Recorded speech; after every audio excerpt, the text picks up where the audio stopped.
Como les dijimos, aquí estamos en compañía de Ramón Tejada Holguín. Hay que pasarle revista a lo que está ocurriendo con el plan de gobierno del presidente Medina. Ayer u hoy se dará el primer Picasso para la construcción de 10-15 mil viviendas, nuevas viviendas en la región norte, en Santiago, la ciudad Juan Bosch. Será hoy sí que se dé el primer Picasso. Pero además ya el jueves... 10.000 unidades habitacionales. Son 10.000 unidades habitacionales. Un buen jalón, dicho sea de paso. Sobre todo tomando en cuenta que ya aquí la ciudad Juan Bosch va a tener las 25.000 unidades. Una precisión ahí. Un medio de comunicación hizo un reportaje y entrevistó a alguna gente del lugar y dijo como que el gobierno no había negociado con las familias la compra de los terrenos de lo que son los dueños, pero en realidad lo que hizo fue entrevistar a personas que viven alrededor del perímetro de donde va Ciudad Juan Bosch, no a los propios, no a los dueños de los terrenos, y por lo tanto no con la persona con la quien la Comisión Nacional de Títulos ha conversado para la adquisición de esos terrenos. La institución, a través de su director, José Dantes, ha explicado muy claro que ya hizo la negociación con todo el vivo que estaba ahí y solamente han quedado 10 familias o 10 personas pendientes de completar el proceso de negociación. Lo que quiere decir que los terrenos de Ciudad Juan Bosch sí han sido adquiridos. En este primer Picasso prácticamente todos los terrenos están, como en el argot de los abogados se dice, limpios, y están efectivamente, como tú dirías, garantizados para eso. Excepto una negociación que falta con 10 familias, pero de unas 240, 246, que falten 10, todavía es un proceso ya más expedito y rápido. Buena información, como buena información lo es la presencia de Kenia aquí, de Indubán, de la Industrias Vanileas y del Café Santo Domingo, que todos los días viene a compartir con los invitados de Ojalá. Viene a compartir con los invitados de Ojalá este Café Santo Domingo. Gracias, Kenia, por este Café Santo Domingo de cada día. Bueno, ha enfocado las miras hacia el norte, el presidente de la República. El gobierno se muda hacia el norte y deja en funcionamiento el 911, el Sistema Nacional de Atención a las Emergencias, que tiene muchas aristas. No es muy fácil decir 911, pero son muchos los elementos que se combinan para hacer posible el 911. Pero también hay que enjuiciar la propia decisión, la propia orientación del Estado, ¿no?, y del gobierno hacia la región norte del país, porque involucra a Puerto Plata también. Hablemos un poco de este 9-1 y de su llegada a Santiago el pasado jueves. Bueno, como tú decías... Santiago y Puerto Plata. Santiago, Puerto Plata, Navarrete, Luperón, Sosúa. No solamente Santiago, sino también gran parte de una buena parte de lo que sería la provincia de Puerto Plata. Con esto se completa prácticamente la mitad de la población en el 911. Así es. Recuérdate que ya en diciembre el 911 se expandió hacia Jaina y Santo Domingo y San Cristóbal, con sede aquí en la capital, en el Distrito Nacional. Pues ahora en Santiago, que no entendí por qué en muchos lugares pasó desapercibido esta inauguración del 911, que como tú bien decías en la introducción, parecería que el presidente ha tirado su vista en estos últimos tiempos en Santiago, porque no solamente estamos hablando del 911, sino también de esto del primer Picasso de Ciudad Juan Bosch, y si te pones a pensar en la remodelación de los hospitales que se han realizado, las estancias infantiles que se han inaugurado, las escuelas que se han inaugurado, hay muchos aspectos, pero bueno, no solamente con el norte, también realmente todo el país, el presidente ha estado a lo largo y ancho de todo el país inaugurando una serie de iniciativas como las estancias infantiles, novedosas, nuevas, muy importantes, y que indican que en medio de todo este escándalo y gente preocupada por un solo tema en la República Dominicana, pues el gobierno continúa con su programa de gobierno, continúa con su visión de que los vulnerables, los sectores más pobres, los sectores más necesitados, pues definitivamente tienen que respondérsele a esas necesidades. El nivel de la política social del gobierno actual, cuando tú miras hacia el, qué sé yo, 2011, por ejemplo, o el mismo 2012, tú miras hacia atrás y tú de repente dices, pero ven acá, el país se ha acostumbrado a la jornada extendida. Tú puedes estar seguro que aquí hay zonas que ya que no ven la jornada extendida como algo novedoso, sino que ya es parte de su cotidianidad. Sí, claro. Es un asunto que ya se ha hecho. Se ha acostumbrado a un tipo de presidencia cercana a la gente. Una visita sorpresa, llega a una comunidad y la gente se alegra a ver que vino, pero ya no es el impacto de algo novedoso. Es como si eso fuera lo cotidiano para ellos. Y una de esas iniciativas que se ha convertido precisamente en lo cotidiano para la gente, que es de gran importancia, es el 911.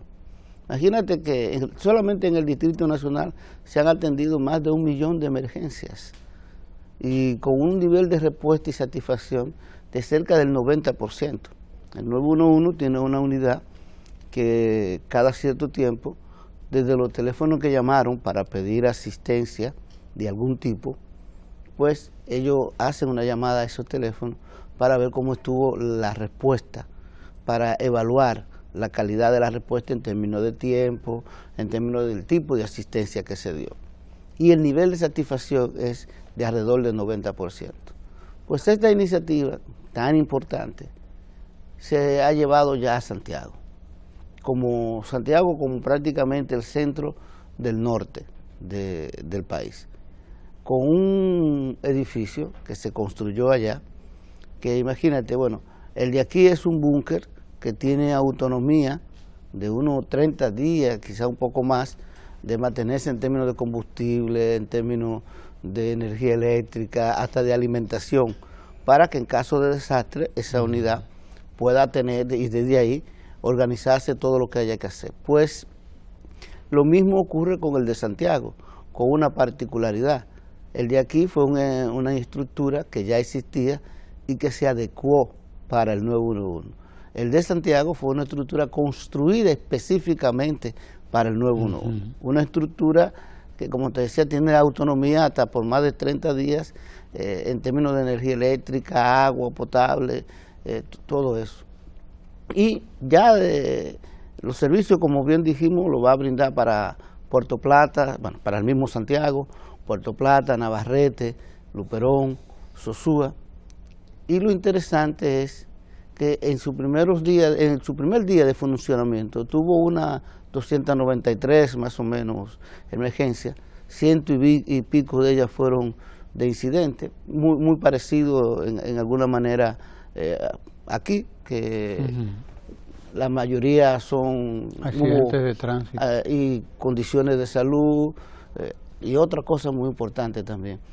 Obviamente la iniciativa del 911 implicó colocar cámaras de seguridad por toda la zona por donde ellos van a operar. Cámaras que te permiten captar, por ejemplo, muchas veces ocurren accidentes de tránsito en horas de la mañana, de la madrugada, y no hay quien los reporte. Sin embargo, como las cámaras están con 24 horas permanentes, existe en muchos casos, y que es la diferencia entre salvar la vida o la muerte. Monitoreándola, ¿no? Exacto, y personas monitoreando de que, aunque no se reporte, salen las unidades del 911 a dar asistencia. Pero el 911 ha sido muy importante también para combatir algunos aspectos de la violencia de género, sobre todo aquí en Santo Domingo, y se espera que allá.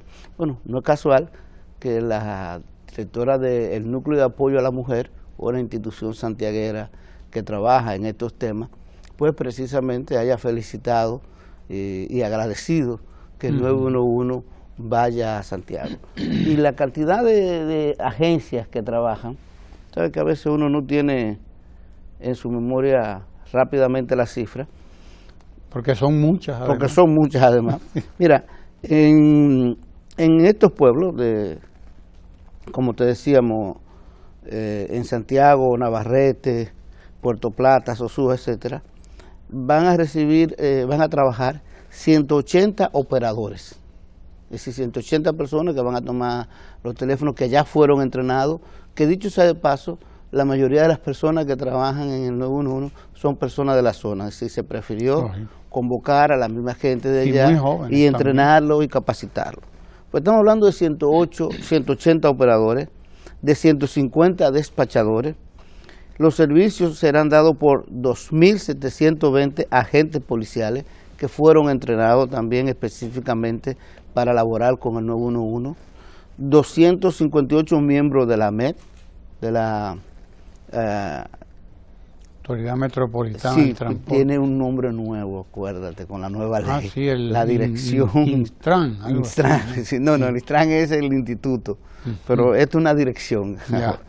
También hay 500 servidores de salud, es decir, paramédicos, gente entrenada para resolver cualquier tipo de emergencia en salud, desde estos ataques al corazón, una situación de un accidente, etcétera, etcétera. 178 agentes de obra pública para algunas situaciones que se presenten y sobre todo también, acuérdate que obra pública tiene aquello de la seguridad vial. Sí, exacto. Y el apoyo al 403 unidades de policía y 100 unidades de policía son los vehículos y 135 vehículos de 4 ruedas. Completan los servicios 278 motocicletas, 36 ambulancias y 21 camiones de bomberos. En adición a esto, se inició ya la instalación de las 852 cámaras que van a funcionar. Yo sé que la gente se pregunta, ¿y eso de los 278 motocicletas? ¿Qué hace el 911 con motocicletas? Mira, es una iniciativa muy interesante. En un país como el nuestro, donde tú sabes que muchas veces con los tapones o el acceso a través de callejones, una ambulancia tal vez no puede llegar a tiempo. Entonces hay veces que una llamada se atiende primero, dependiendo de la magnitud, con unos paramédicos que salen en motores a dar la primera asistencia, que eso puede ser la diferencia entre la vida y la muerte. Así es. Es decir, el paramédico motor te va a llegar, qué sé yo, en 3, 4, 5 minutos, porque puede esquivar una serie de cosas, te comienza a atender la posa y cuando viene la ambulancia, en los otros 10 minutos ya han estabilizado a la persona o al paciente que pueda y lo pueden transportar. Es decir, que esta motocicleta juega un papel de primer orden. De hecho, el 911 en República Dominicana, para que vea en el poco tiempo y el orgullo que uno debe sentir de eso, está siendo un modelo para Centroamérica y el Caribe.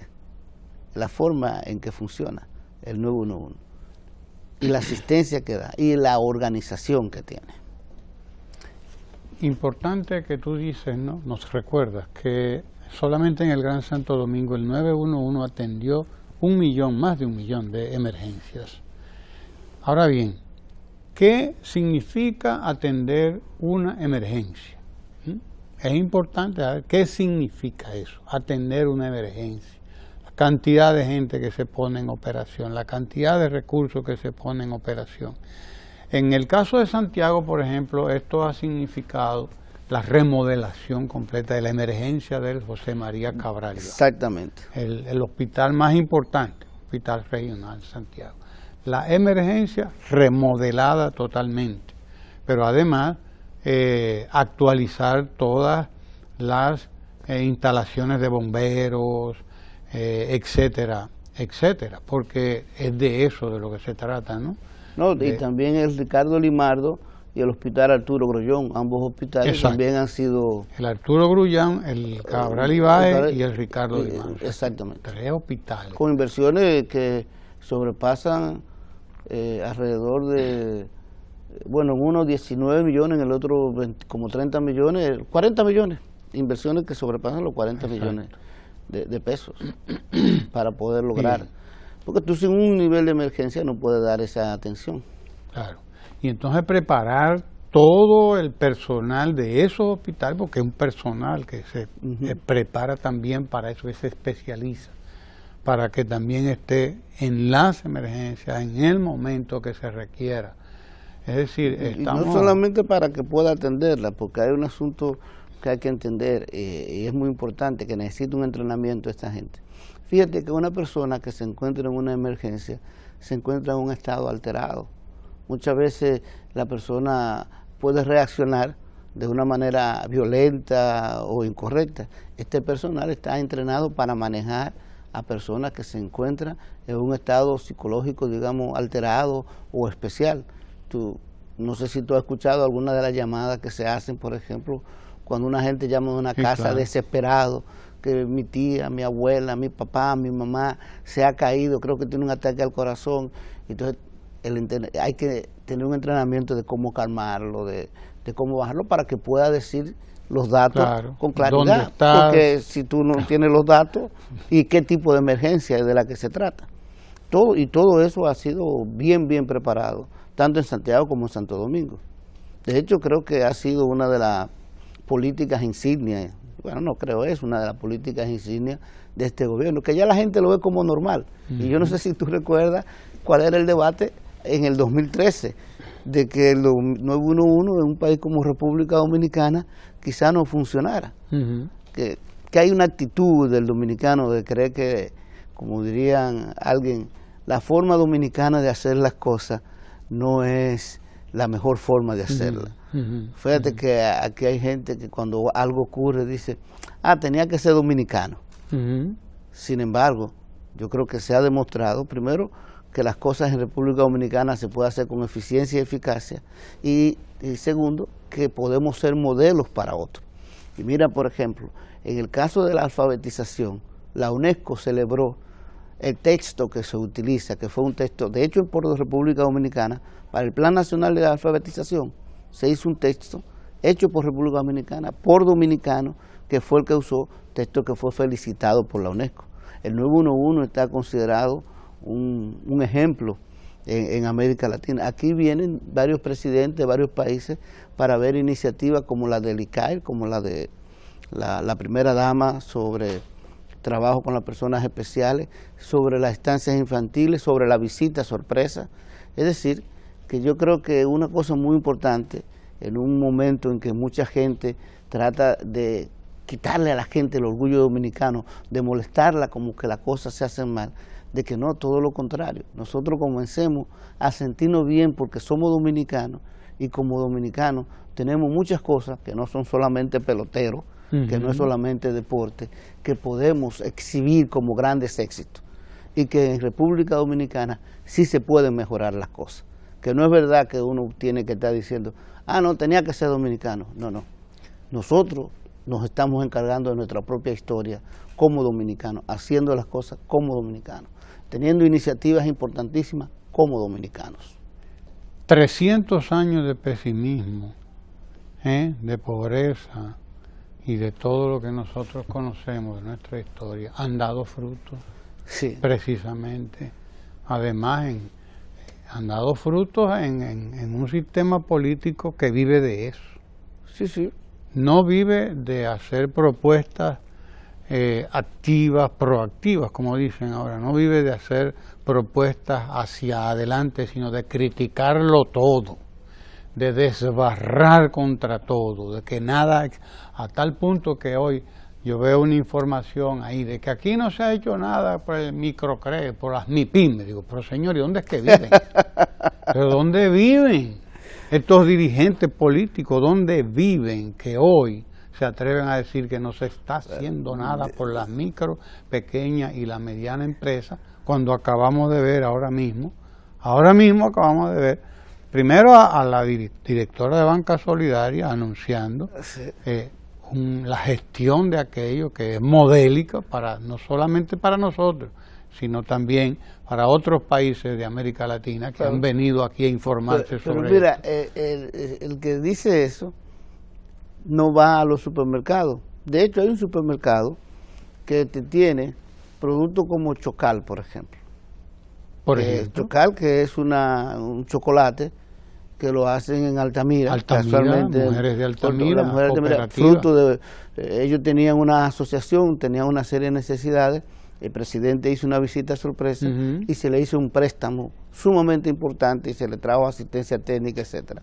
Pero tú vas a ese supermercado y también hay unos quesos que se hacen en el este, una yogur de cabra que también se hace en el este, cerca y en el sur.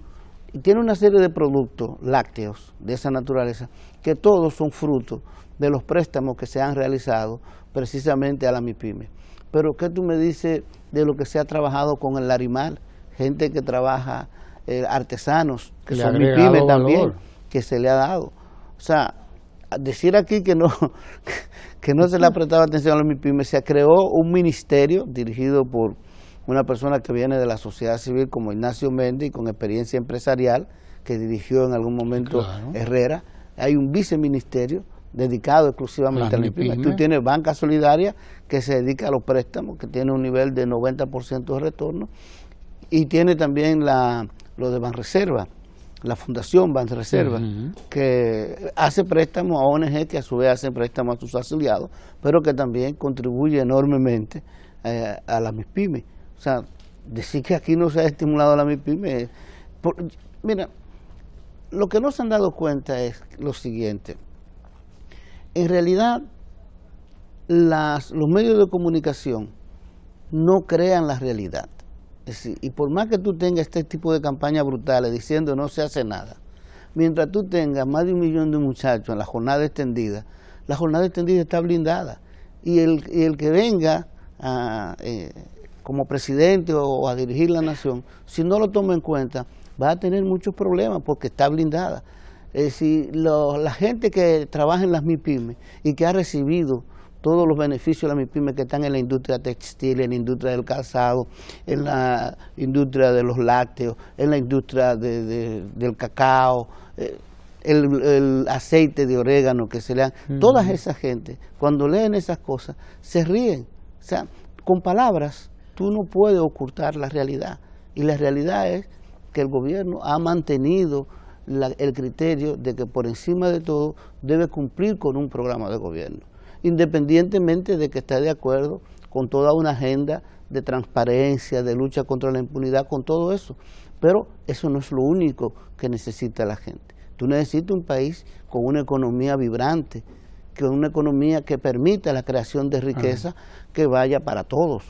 Y eso el país no lo descuida, sin descuidar la necesidad de una sociedad también más transparente. Pero no como discurso, con hechos. Exacto. No como discurso, no como propaganda, porque esto es propaganda. Ni siquiera es un discurso articulado, es propaganda. Es decir, aquí no se hace tal cosa, aquí no se... Eso es un discurso barato, además, muy barato. Bueno, llegamos al final de esta conversación con Ramón Tejada Holguín. Nosotros nos vamos a los deportes y a Ecomundo, aquí en Ojalá, con Lalo Gómez y con Lucas Vicen, que están esperando ahí. Gracias a Ramón Tejada Holguín y gracias a ustedes por estar ahí siempre, porque son los que legitiman estas conversaciones y estos espacios. Quédese ahí que tenemos mucho más contenido. No le dimos la bienvenida a Ricardo. A Ricardo le damos la bienvenida.